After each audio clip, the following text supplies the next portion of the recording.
Hi, welcome back on Do It Yourself channel. Today I'm going to show you how to insert the SIM card and the memory card into your Samsung Xcover 3. To do this operation, take out your back cover,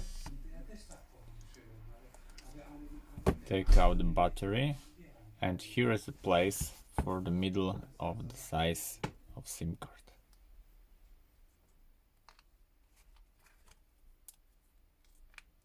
This is the size, and put it here.